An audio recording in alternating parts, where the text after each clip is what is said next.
자, 여러분 안녕하십니까? 정병렬 선생님의 재정학 연습 이번 시간에는요 챕터 13장 조세와 경제적 효과 같이 보고 있는데요. 지난 시간에는 위험부담 행위에 대해서 살펴봤는데 이번 시간에는 조세와 관련한 인적 자본 형성 그리고 투자에 대해서 한번 살펴볼게요.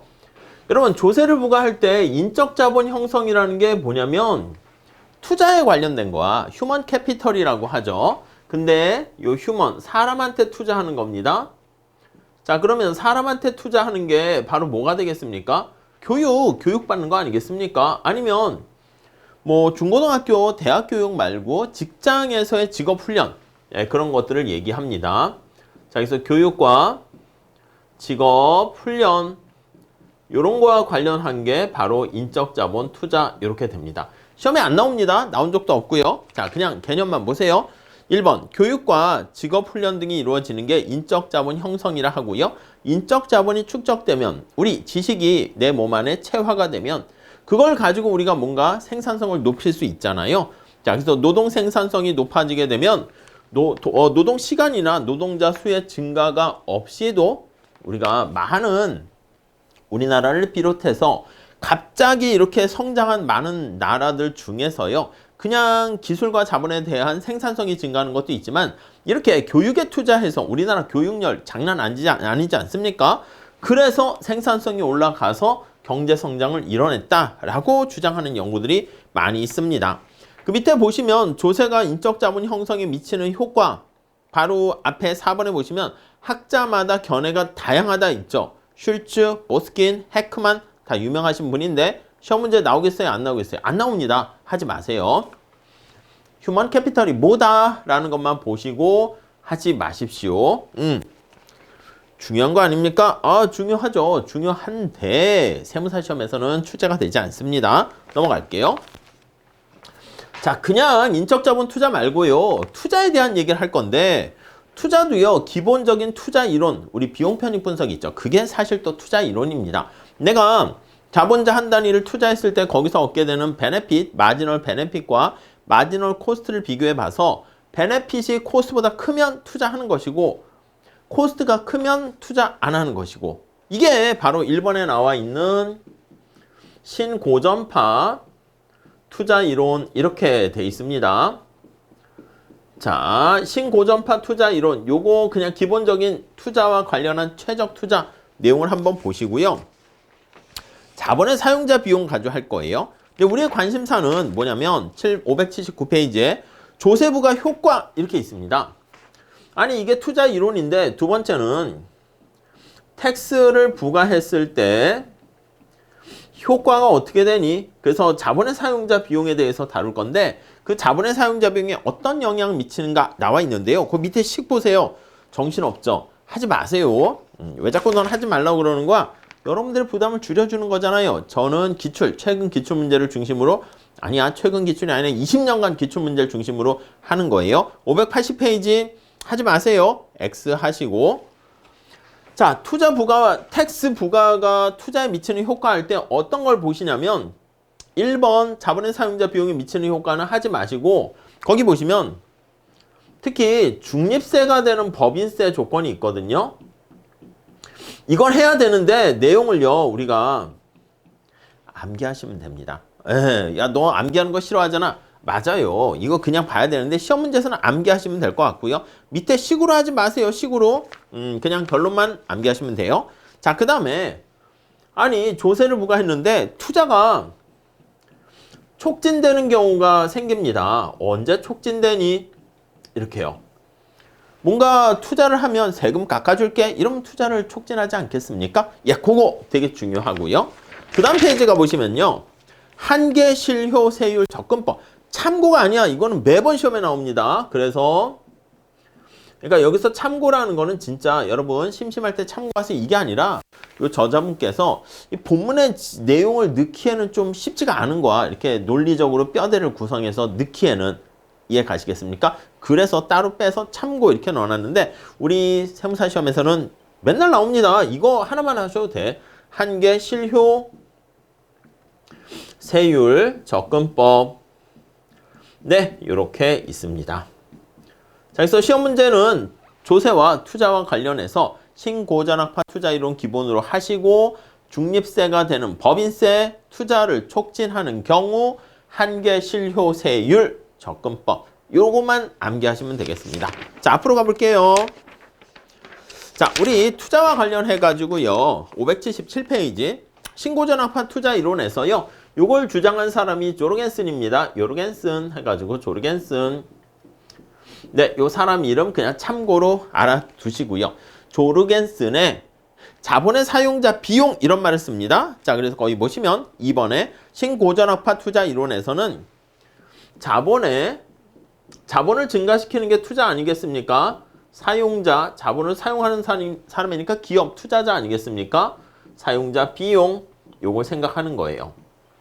자, 그래서 자본을 사용하는 사람 입장에서 봤을 때 사용할 때 돈이 들어가지 않습니까? 이거에 따른 비용과 편익을 같이 고려하는 거죠. 자, 그래서 기업의 이윤을 극대화할 수 있는 적정 자본 스톡을 찾아내는 거야. 그래서 여러분 신고전학파 하면 이게 미시적으로 접근하는 거예요. 미시적인 측면에서 최적. 아니 미시할 때는 비용 극소화, 효용 극대화, 이윤 극대화 이런 거 따지잖아요. 그래서 기업의 최적 거기 나와 있는 이윤 극대화 추구하는 점에서 최적 적정 자본량 네, 요거에 대한 얘기를 하게 될 겁니다. 오케이. 아니 그러면 자본의 사용자 비용은 어떻게 되어 있는데 자 1번 보세요. 유저 코스트라고 합니다. 요건 암기하셔야 됩니다. 자본재를 일정 기간 사용을 해 이 전자칠판이라든가 우리가 무슨 뭐 정수기 이런 걸 사용하거나 기계, 도구 사용할 때 그때 따르는 비용입니다. 밑에 어떤 비용이 드는가라고 하면요. 이자 비용이 발생합니다. 이 전자칠판을 빌리거나 뭐 건물을 임대하거나 임대 비용이죠. 감가상각비가 발생합니다. 이 전자칠판 같은 것도 마모가 됩니다. 시간이 지남에 따라 감가상각 되고요. 인플레가 발생하는 게 또 영향을 미치게 됩니다. 자, 그래서 밑에 참고라고 나와 있는데 이 식 계산 문제는요. 공무원 시험 기출문제야. 그러니까 하지 마세요. 식을 그냥 집어넣는 것까지 하지 마시고 4번에 별표하세요. 자, 우리는 유저 코스트라고 쓸게요. 보통 교수님 책에서는 이렇게 유저 코스트라고 많이 씁니다. 거기 보시면 I가 명목 이자율에다가 델타가 감가상각률이고요. 파이가 물가 상승률이고요. PK 이렇게 이거 암기하세요. 오케이. 그 다음에 5번은요. 명목이자율에서 물가상승률 뺀 걸 실질이자율로 바꿨는데 실질이자율로 바꾸지 마시고 그렇게 바꿀 수 있다 정도만 보시고 여러분들은 명목이자율로 그냥 놔두세요. 그래야지 물가상승률까지 우리가 식을 볼 수가 있어요. 자, 얘는 노미널 해서 화폐로 나타낸 이자율입니다. 그래서 명목이자율 이렇게 되어 있고요. 그 다음에 요거는 감가상각률이야. 이게 다 비용이 되는 거 아니겠습니까? 감가상각률 이렇게 되어 있고요. 얘는 인플레이션율입니다. 근데 인플레이션율 앞에는 마이너스가 붙어 있어요. 인플레이션율 이렇게 보시면 되겠습니다. 인플레가 발생해서요. 여러분 물가가 올라가면 화폐를 가지고 있는 사람은 가난해지지만 이렇게 실물 자산인 전자칠판, 노트북, 컴퓨터, 부동산 이걸 갖고 있는 사람들은 오히려 상대적으로 덜 가난해져. 그러니까 부유해진다. 이렇게 볼 수가 있겠죠. 이해 가시겠습니까? 자, 그래서 비용에 해당하는 게 요게 비용을 나타낸다 라고 보시면 되겠고요. 자, 그래서 다음 페이지 가보시면 그 식 3번 나와 있잖아. 암기해달라고 그랬죠. 4번 실질이자율로 바꿨는데 3번 정도만 체크하시면 되겠습니다. 자, 밑에 투자의 결정 원리 나와 있는데 별거 없어. 내가 이 전자칠판을 하나 더 살까? 그러면 거기서 얻게 되는 이득이요. 베네핏이라고 할게요. 거기 보시면 이제 원래는 P 곱하기 MPK 해서 VMPK 하는 건데 요거 VMPK 자본재에 대한 한계 생산에 대한 밸류니까 가치야. 이게 느낌이 뭐냐면 우리 적정이라는 최적의 원리 할 때 한계 원리 쓸 거 아니겠습니까? 한계 편익이라고 보시면 되겠습니다. 이해 가세요? 자, 그리고 요게 이제 비용이 되는 거야. 그래서 한계 비용이 됩니다. 자, 그래서 만약에 한계 편익이 더 크면 자본재를 증가시키고 한계 비용이 더 크면 자본재를 줄이고 언제가 최적입니까? 같을 때가 최적이다. 요거를 활용하시면 되겠습니다. 오케이? 거기 밑에 식 정신없어 이거 따라가시다가 이쪽 파트는 역시 굉장히 어려운 파트야 하고 그렇게 막 낙담하지 마시고요. 시험에 안 나온다니까. 이 앞에도 그렇고. 그러니까 제가 말씀드리는 요 식만 그냥 기억하시고 의미만 보시면 되겠습니다. 579페이지에 유저 코스트보다 베네핏이 크게 되면은 자본재를 증가시키고 거기 보시면 3번에 나와 있죠. 당연한 얘기입니다. 비용 편익 분석 생각하시면 되겠어요. 끝! 거기까지 보시죠. 요 식을 암기하시는 게 포인트입니다. 자, 그 다음 보시면 자, 조세를 부과했을 때 이 자본의 사용자 비용이 어떻게 되는가 그걸 보는 거야. 만약에 자본의 사용자 비용이 낮아지게 되면 투자를 촉진하게 되고요. 조세를 부과했더니 자본의 사용자 비용이 비싸지게 된 거야. 그럼 투자를 줄이게 되겠지. 이해 가시죠? 그게 1번 얘기인데 세법상 뭐 해서 XY 하지 마세요. 아시겠죠? 하지 마세요. 예, 나는 하고 싶어요. 아니, 하지 마십시오. 자, 여기서 580페이지 넘어가시면 뭐 당연한 얘기예요. 거기 보시면 8번 그 얘기야. 결국 세금을 냈더니 자본의 사용자 비용이 줄어들었다? 투자를 증가시키는 것이고 세금을 냈더니 자본의 사용자 비용이 증가했다? 비용이 증가하는 거니까 투자는 감소하는 것이죠. 이해 가시죠? 네, 그렇게 보시고 자, 요걸 봐달라고 그랬습니다. 언제 중립세 조건이 성립하는가? 자, 첫 번째 이자 비용 암기하세요. 이자 비용 완전 공제와 경제적 감가상각 1번에 동그라미 치세요. 아니 법인세를 도입했는데 중립적이다라고 하면은 이게 자본의 사용자 비용 같은 거에 아무런 영향이 없는 거예요. 투자에도 아무런 영향이 없어요. 자, 그래서 첫 번째 자, 거기 보시면 이자에 대해서 이자가 비용 지불하는 거 아니겠습니까? 거기에 완전하게 공제를 해주는 거야. 자, 첫 번째는 이자 비용을 완전하게 공제를 해주고요. 그리고 경제적 감가상각을 해주는데 이제 회계적으로 하는 거는 사실 우리가 회계 처리 방식에 따라 다른데 진짜 제대로 물리적 감가상각에 맞춰서 감가상각을 해주는 거야. 자, 그래서 1번에 보시면 자기 자본의 귀속이자를 포함한 모든 이자 비용을 완전히 공제해 주고요. 세법상 감가상각률과 경제적 감가상각이 일치한다면 자, 여기서 세법상 감가상각을 경제적 감가상각에 맞춰서 정확하게 처리를 해주게 되면 아무 효과 없네, 아무 영향 없네 이렇게 됩니다. 아무 영향 없네. 우리 경작에서는 요거 많이 써요. 어떤 외부적인 충격을 줬는데 아무 영향 없네. 그거요. 자, 그래서 자본의 사용자 비용 자체가 불변이기 때문에 투자도 불변이 되는 거예요. 그래서 아무 영향 없어 라는 것은 유저 코스트가 일정하고요. 투자도 아무런 영향 없다. 이렇게 보시면 되겠습니다. 그냥 암기하세요. 이게 중립적이라는 거야. 중립적이라는 것은 아무 영향 없어.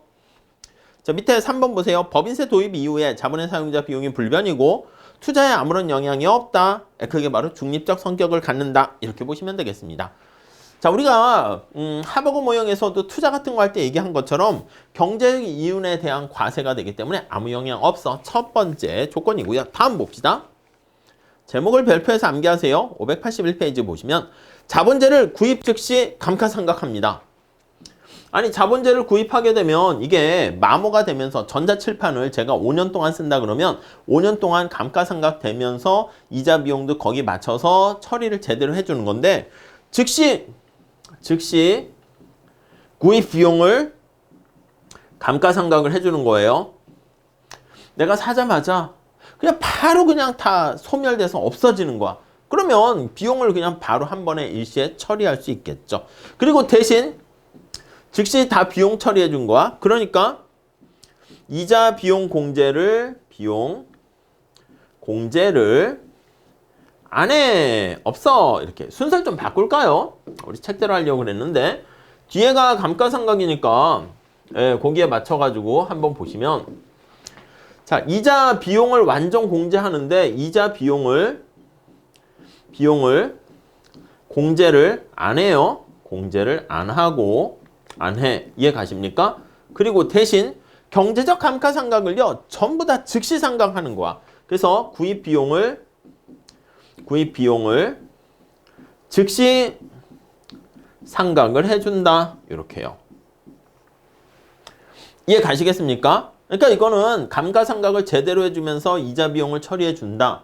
근데 제대로 하는 게 아니라 바로 다 비용 처리해주면서 이자 비용은 대신 안 해줘도 된다. 바로 다 감가상각돼서 처리했으니까요. 밑에 거기 숫자를 넣어가지고 계산하는 식 있잖아요. 보고 싶으세요? 하지 마세요. 세법 시간에 하세요. 차라리. 그런 거 있잖아요. 세법 계산하는 거. 우리는 요 정도만 하시죠. 그냥 암기하세요. 자, 그래서 밑에 4번도 보시면 자본의 사용자 비용이 변함이 없고 사용자 비용이 변함 없으니까 투자에도 영향이 없고 중립적이다. 이렇게 보시면 되겠고요. 자, 반면에 투자를 촉진하는 방법이 있습니다. 자, 언제 투자를 촉진하니? 뭐 가능한 한 비용을 좀 깎아주면 되겠죠? 자, 그래서 1번 넘어가시고 2번 보세요. 가속상각. 아니, 감가상각을 빨리빨리 해주는 거야. 그렇게 되면 비용이 팍팍팍 들어가는 걸로 계산하게 되는 거니까 가속상각 해주면 비용이 떨어지게 돼서 제가 쓴 포인트 제정하기는 좀 예시를 들어서 넣어 있긴 한데 교수님 책을 참고해서 가속상각하면 비용으로 빨리 처리해 주는 거니까 그래서 투자를 촉진한다. 그냥 그 자체를 암기하셔도 되고요. 아니면 투자에 대해서 세금을 깎아줘. 투자세 공제 이렇게 나와 있네요. 자, 이렇게 되면은 당연히 투자를 촉진하게 되고요. 일정 기간 조세 감면 텍스 할리데이입니다. 일정 기간 동안에 자, 지금 투자하시게 되면 우리나라 경제가 어려운 상황이니까 세금을 깎아주겠습니다 하면은 조세를 감면해 줍니다. 오케이, 이해 가시겠죠? 자, 그 다음에 각종 준비금 제도를 통해서 납세 시점을 연기합니다. 준비금을 통한 연기다. 이렇게요. 암기하세요. 아시겠죠?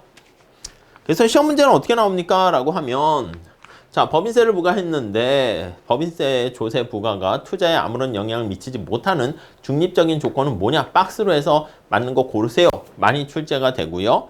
투자를 촉진시키는 방법에 대해서 이게 다 한꺼번에 해서 나오기도 하고요. 오케이? 그 다음 이제 우리가 보셔야 될 게 여기 나와 있는 한계실효세율 이거입니다. 자, 한계실효세율이 어떻게 돼 있는데 자, 다음 페이지 가보시면 킹과 플로턴이라는 학자가 조세로 인해서 투자 소득이 얼마나 감소하는가 그걸 나타내는 건데요. 거기 공식을 암기하셔야 됩니다.